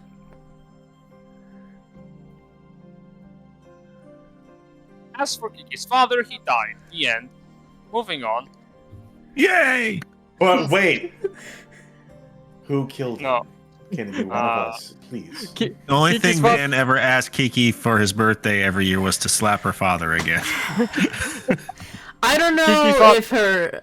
So okay. I need to know. Did Van and Grimthought die before her father died? Oh, absolutely. There's No, no way we absolutely. could have. And I did. I mean, he was technically, old, but like somebody would have killed him, or could have. technically That's- speaking, Kiki's. You know what? I think it would be fucking hilarious if, in his old age, at some point, Van was like, "Hey, can I actually just slap your father?" And Kiki was like, "Okay, fine." One time, Van went over, slapped him across the face, and he fucking like broke his neck. Yep, just slap Kirk. Mm. And just like, Van's like, outlive you, bitch! Yeah. Sorry, Well- Kiki, I ain't heard anything in a long time. I've been pent up. Yeah, when the funeral is held, it's just a party. No crying. No more crying. Kiki's father died. And there was much rejoicing. Hooray! Yeah, exactly. It was like, Yeah, Kiki's yeah. father fucking died. Nobody's sad. No one wept. There's a special message even of the party for Varric, which mostly they were fucking drunk when they were writing that. The only person sad in the party is just Kiki's mother, who's just like, "My husband is dead. I did love him. He was a good man." Was he though? He tried to sell someone's soul for something, yada yada. He did a really bad thing. Oh, I'm happy he died. Drinks wine. Complicated feelings. It's Hmm. understandable. Yeah. I will mourn him. A real Like, melange of emotions. Mm. I will mourn him giving a silent vigil every 2 years for 30 minutes. Hmm. A very elf of her. Yeah. Hmm. If you hear the whispers of the wind, you will be able to hear the sad lament of our cousins playing the songs of our ancestors in memory to your father. And then Enid geeks it in the background. Mother, that's no. This is a happy occasion. I'm so glad the But cousins shortly get to after the play. lament, But my god, they're so bad at their band is so bad. Please, can we stop that? shortly after the lament, though, you hear a cork pop and then a bunch Yep. of laughing and Yep. In the background. Taurawa, yeah, of course. What happened to It's him? the one thing we celebrate every day. Not It's like every our year, Christmas. every day. Just aged Grimthorpe in the background. Chug! Chug! Chug! Chug! Oh, that is so bittersweet as well, and ironic. It's just old Yeah. fan, old group. But like, I imagine like a month or a year before, essentially, Grimthorpe dies. It's just the happy image of both of them still partying it up. The funniest thing is, I can imagine them being old but still rip as hell. Yeah, no, they're old Oh, man yeah. ripped. Oh, like, yeah. they got that old man ripped Do body. you think Yeah. Coda would let them get fat? No. No, it's never it's gonna canon. happen. We never skip leg day. We never skip leg day. Listen, we've all seen what Grimthaw's granddad looked like. He has a standard to maintain. I think Fair that is enough. probably going to be the one thing Coda will open up in secret is just a gem. I like to think that Van and Grimthod were making fun of all the younger drinkers that were passing out before them. Oh yeah, 100%. And you see, Is- after several barrels, Lupus is still sober. Is there is there anyone else you would like to? Taurawa, you already tell us what happened to him. Actually, if Kurai wants to, they can make a pit stop at Falornia to push someone off a cliff. If Kurai wants to. Yeah, we can do that. About that. Lord Try into Pierre that? actually left his position as Lord of Defense after a massive rebellion sparked out. Hmm. Don't forget he was also getting investigated for corruption. Yes, indeed. He would disappear from the public eye, but every now and then, Koda and Kurai would go on a secret little trip. Visit someone who lived as a hermit on a coastal village. Alone, with his precious gems by his side. What they did is a mystery that better not be explored. As for Falerni itself, the rebellion. Wait, would I be did what? squashed. Oh, did I say Koda? Oh, Yeah. sorry. Yeah. Yeah. I was like, Apologies. what did I do? Mistake. Hurts and Kurai. As I'd like to think for- that Noble Van was funneling money to the rebellion. And you see, Lupus, how many times am I being used as a tunnel for you guys to do something? At least one more time. Is there anyone else you would like to know how they fared? I think that's mostly everyone. Yeah. Wait, did you get Taurawa and the others, or? Oh, Tora, yeah, Tora. Whatever happened to Tora?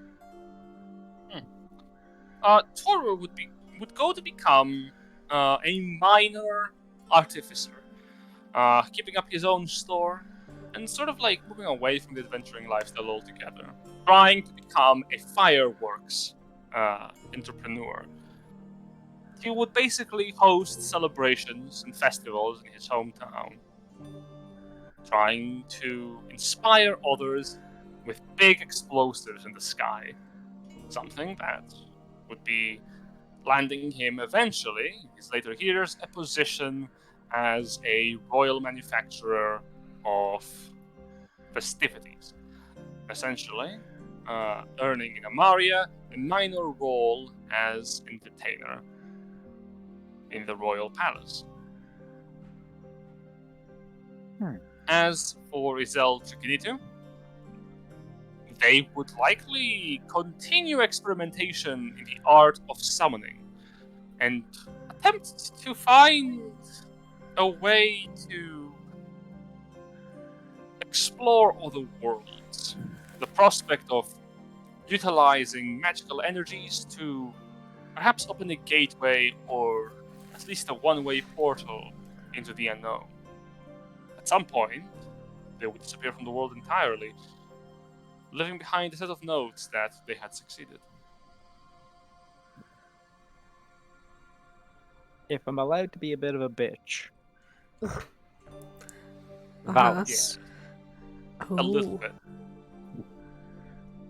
Valis Sprindle.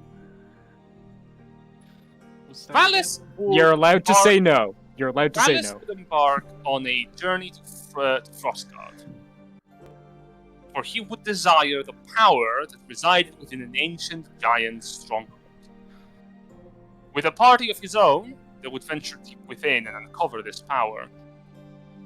And by claiming it, their next set of plans would be made so that in the future one day they would be able to fulfill some kind of task that an ancient entity harbored still within his arm would task him to perform. This His bitch story is still. This Yeah, bitch his is story still not out yet there. finished. This bitch is still out there causing problems. I love it. I love it made such a horrible, horrible problem.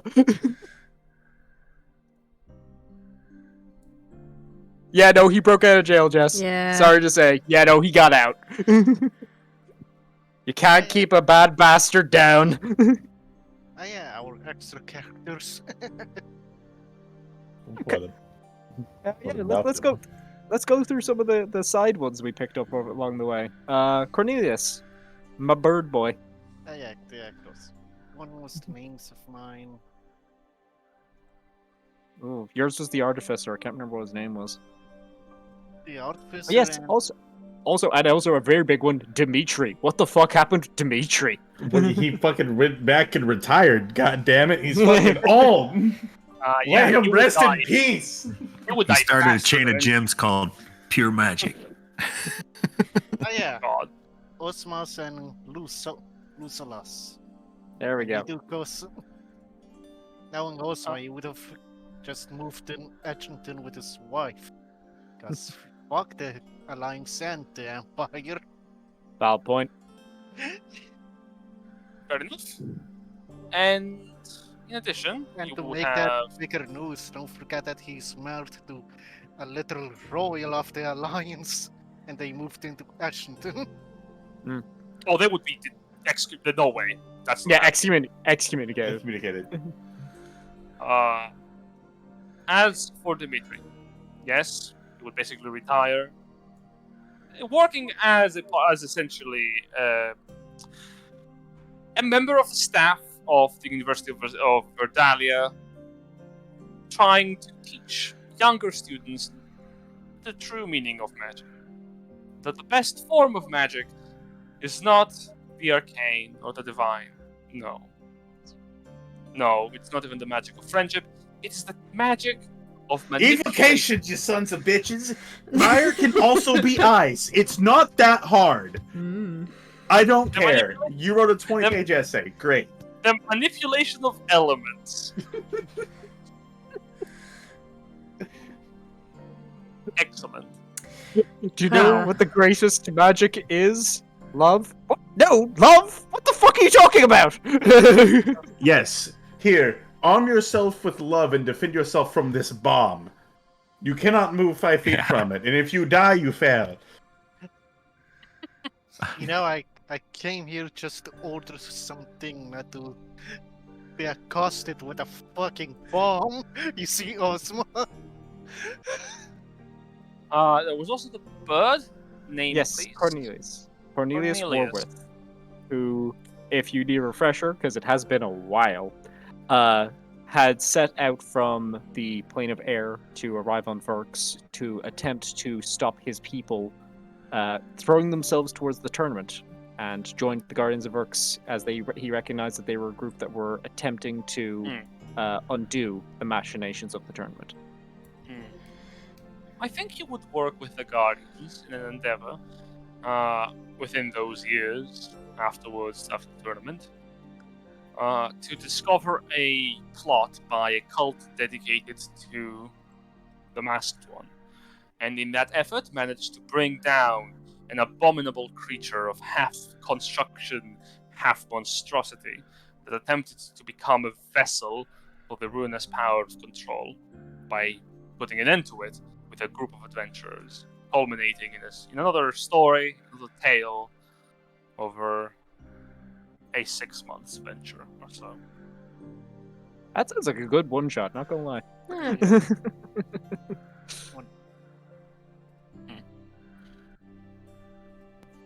Is there anyone else? Well, Lusalos, the artificer bugbear. What's his story? What the fuck? He was there for like 2 sessions. He helped. Yeah, he was the one. Yeah, I believe that was to help Kiki get back. So I believe he was like part of the Guardians. So probably went off with Cornelius on that adventure. If Yeah. anything, I'd imagine. Oh yeah, definitely. I think he would be one of those adventurers as well. Yes. Don't forget he's an expert in extremely highly legal-sized explosive too. Please. Oh, yeah, He was one of Albert's subordinates. Of course he is. Yeah, no, perfect guy for dealing with the construct monster.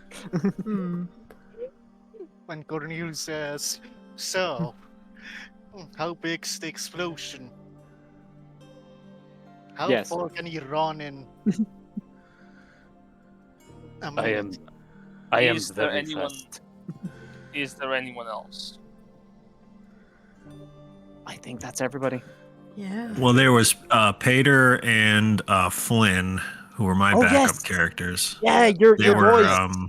And Flynn is Yeah, also they were both I think members. currently with G Baby for that Rebellion episode. They were in the rebellion, yeah.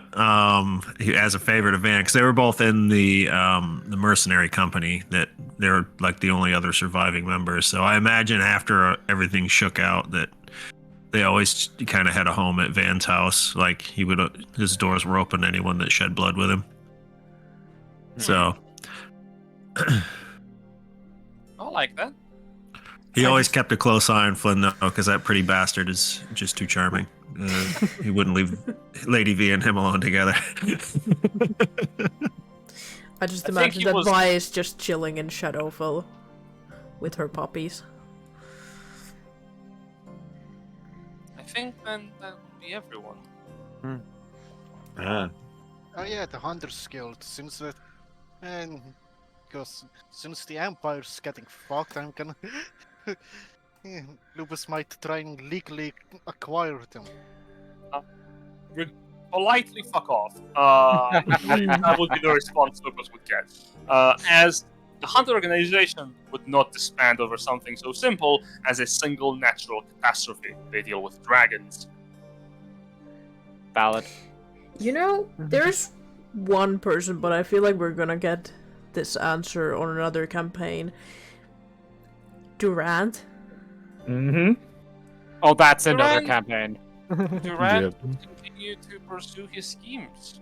He still has quite a lot of things to do, and besides, he has one specifically literally handed to him by his competitors. Mm-hmm. And he has all the time in the world. Yeah. They start renovating places. Oh god, I thought I owned this property. In the end, Kiki wants to make sure that the knowledge of, when somebody says glorious goats, those who have read about them or those who want to learn more of them, it's not very hard to find information. Yeah. But she wants to make sure that what happened with tournament shouldn't happen again. So if anyone tries to, when she's still around, get to her to ask more, she's more than willing to answer.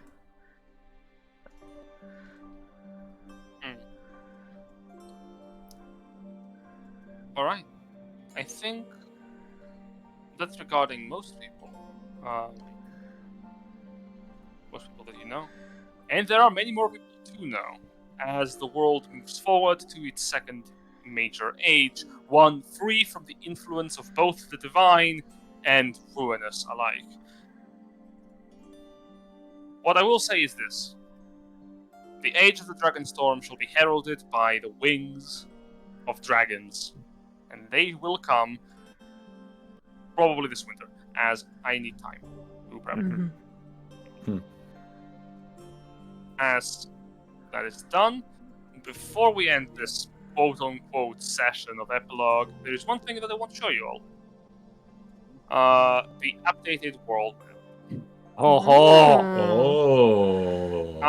Unfortunately, this map is still under development, so there's much to be added. But here's an overview of the actual world map of Verx. Wow. Okay, so hang on. Is this the original continent? Yes, it is. Holy Whoa. shit! The world looks all of a sudden so small. Oh We my did. god! Oh, the world's so much bigger now. Where's Our- Garland all that? Our continent is the fucking smallest. It's the smallest one. I'm What the guessing fuck? one of them's the nation of the orcs. I mean, here's the thing, it's hard to even know where they'd fucking set up, but yeah, like, Yeah. god, when I told them to expand out, god, I gave the boys some fucking work. Also, yeah, in reference to what Jess has thrown into the chat there, just like, old woman Kiki, it's like, well, it all started when I met a really burnt shifter and a really stupid orc. No,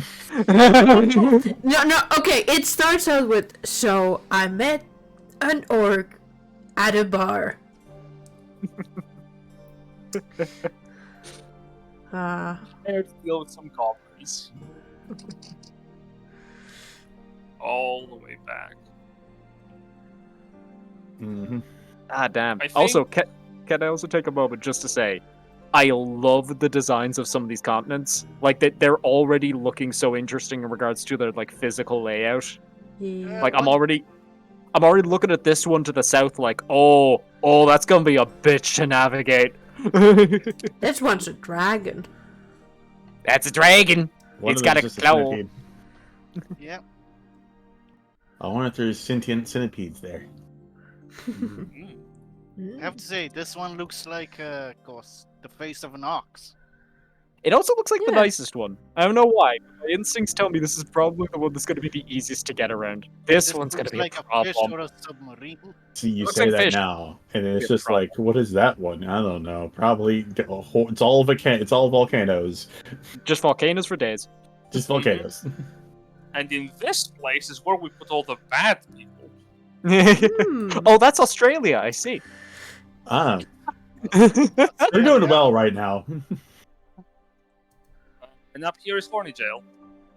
Oh, We don't talk about that. we do not. I notice how large Horny Jail is. No, if you put everyone in holy chill, you don't want to touch the floor. We straight up just went and be like, everything you see the light it touches is yours. What about that place? That's Horny Jail. Jail. We do not go there. We do not go there. You see a massive war is happening. Why is that place untouched? It's a silent No one goes. agreement that we don't go there. So, Jen, here's the question: does this loop Yes. Question. Okay, it wraps around. All right. wraps around? Nice. Yeah. My world is not flat. We got a sphere. We got a sphere. Well, this It one could was be a flat. cube. Yeah. That's funny because like I toyed with the concept of like having Van's dad be like a Fox News addict who thinks that God. the Earth is round, that the world is Oh, actually no. round, because in a fantasy world it would be flat. No. The worst thing they get now is now your dad's like, the world's flat. It's always been flat. It's like, Dad, no, the world's changed. It's round now. It's like bullshit. It's like it's So- all different now. So, Jen, are there any lands you want to tell us about? There's only one at the moment that I would like to talk about. That is Tenebris. This world will have one new continent that was not planned to be there from the beginning, and that is a land that has been brought in to fix the world, as it was shattered heavily. The continent of Tenebris is occupied by a powerful and terrible mist that curses those that breathe the air within, with a lifespan shorter than most, as well as a sort of like deathly curse. As you may have noticed, this is directly indicated by the purple haze that surrounds the continent. So it's This New one. Jersey. Gotcha. So this is Tenebris, yeah? So Yes. this is Britain. Oh, Interesting. All right. Hmm. Yeah. And these are the British Isles. Yeah.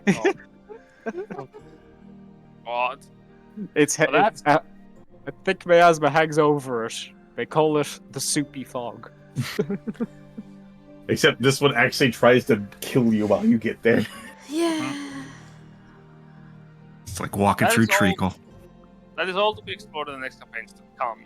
For now, I have to say thank you all for playing. Thank you all for playing in the Glorybound campaign. I appreciate it. And thank you for running, Jen. This Yeah. was a This was fantastic game, Yeah, and I am magnificent. thoroughly looking forward to the next one. Ready to break the next one. Please. I didn't expect to be so sad today. I'm not gonna lie.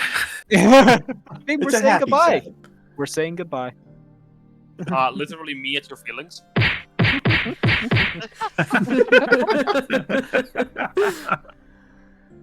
Hey, I punched my own feelings. Thank you very much.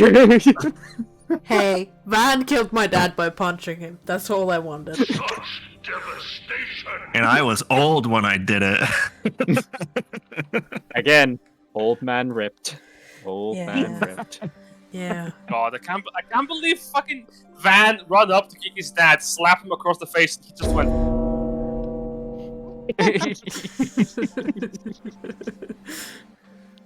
Well, I man. guess it's time for us to say goodbye to this world until And hello later. to the new one. Yeah, until later. Sometime in the future. Maybe this year. Who knows? Mm-hmm. Maybe. Till next time. Till Bum. next time. Bum. Ba-da-dum. Bum. Da-da-dum. Ba-da-dum, Dum. dum, Da-da-dum. Da-da-da. dum, Ba-da-dum. da-da-dum, Dum. dum, Ba-da-dum. da-da-dum, Bum. dum, Ba-da-dum. ba-da-dum, Bum. bum, Ba-da-dum. ba-da-dum, Bum. bum. When the night I is long. Kill it. We're copyright. Copyright.